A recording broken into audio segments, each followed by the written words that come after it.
అందరికీ వందనములు. ఈరోజు మరో దేవుని వాక్యంతో మీ ముందుకు వస్తున్న మీ సత్యోతమును. యెషయా గ్రంథము 35వ అధ్యాయము 4 నుండి 10వ వచనం వరకు.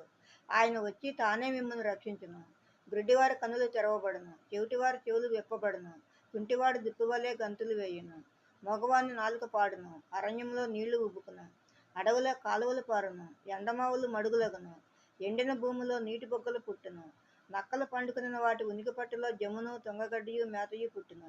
అక్కడ దారిగానున్న రాజమార్గము ఏర్పడును. అది పరిశుద్ధ మార్గం అనబడును.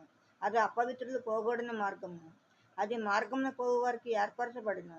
మూడులైనను దానిలో నడుచుచు త్రోవను తప్పక ఇందురు.